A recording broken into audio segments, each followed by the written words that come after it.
If you've watched any of my videos, then you know I've spoken a lot about how to build massive arms. I've told you my favorite exercises, I've shared my favorite lifting techniques, and I've spoken in detail about how to take advantage of all the variables for hypertrophy, focusing on the stretch, focusing on a contraction, and focusing on loading the muscles properly. But today, I'm going to share with you some of the more advanced and finer details. Things you can go to the gym today and apply and notice immediate benefits. For tricep training, we basically have 4 exercise categories. Virtually all tricep training will fall into one of these 4 categories. And although there are multiple solid variations of each of them, you really only need to pick one from each category to check all boxes. They are, first, the overhead tricep extension, such as the dumbbell tricep overhead extension. This exercise places the most tension on the triceps in the stretch position. For the second movement, you also have a tricep extension, but in the exact opposite position, with the elbows down, pressing the weight down rather than overhead. The benefit here is that the tension is greatest placed on the triceps in the contracted position rather than the stretched. Any tricep press down variation works here. Next, we have a horizontal extension. Movements like skull crushers is a great option here. This one is generally your heavier loading movement. This puts your triceps in one of its strongest position and allows you to lift heavier loads. And finally, number 4, we have a compound lift that emphasizes the triceps. Any close grip pressing variation works here. Close grip bench presses, and dips. Now, these 4 movements have been staples in my training since day 1, and I recommend any of them and all of them to anyone who wants to build bigger arms. But there are also things that you can do to maximize the effectiveness of each of these movements. First, we're going to start with the close grip bench press. Many guys just don't feel this exercise in their triceps. I've personally always been one of them as well, and for years I struggled to do them and feel them in my triceps. Now, I've actually said, and I'll continue to say, that close grip bench press is actually an extremely effective chest exercise. The closer grip does work the triceps more than a wider grip, but that closer grip also places more tensions on the pecs, especially during the lockout.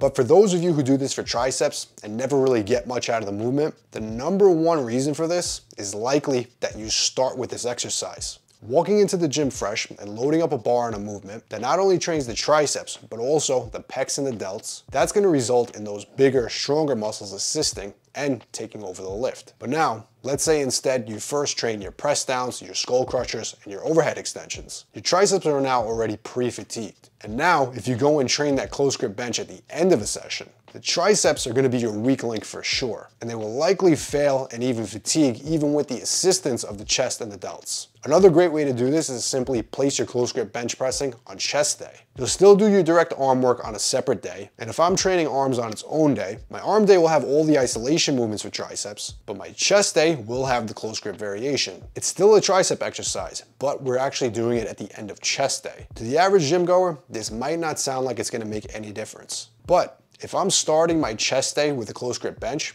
I'm doing it for the pecs. If I'm ending my chest day with a close grip bench press, I'm actually doing it for triceps. Don't just take my word for it though.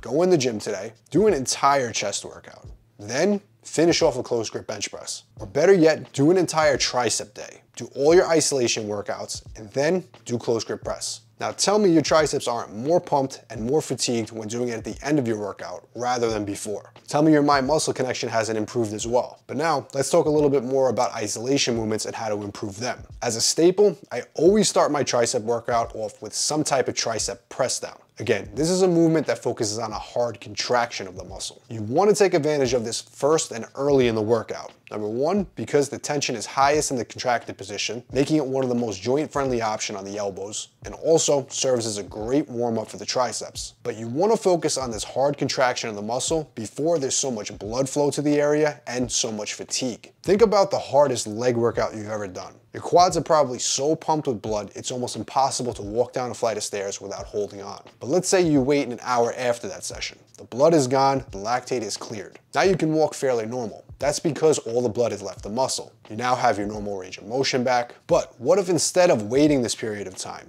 I told you now, after your leg workout, do sets of 20 on leg extensions. And every single rep, I want you to focus on that squeeze at the top. How much weight at that point do you really think you're going to be able to handle? Likely, it's almost nothing. Now, that's a similar example, of course, to a lesser degree of what's going to happen when you try doing your press downs at the end of a tricep workout. There's just so much blood in those muscles already, it's gonna be hard to fully contract. And the amount of weight that you're able to handle on this movement at the end of the workout is gonna be significantly less than if it was the first exercise. Again, don't take my word for it. Go in the gym and try performing tricep press downs at the end of the workout. See how it feels compared to doing them first. Let me know which one you feel like you get more out of. And finally, covering the horizontal and overhead extensions together. These are movements that you generally get more of a stretch on the triceps, but comes with the drawback of being a little harder on the elbows. These are movements that are almost always placed towards the end of my workouts. And for the exact reason that we do not want to do press downs last is actually the exact reason we want these heavier, loaded stretched exercises done at the end of a workout. We want as much blood as possible in the muscle before doing them. We want the elbows as lubricated as possible before doing them. And our goal here is not to squeeze the triceps, but to stretch those triceps as much as possible under load. Every rep you perform on these exercises, you should be treating it as a movement where you're lifting the weight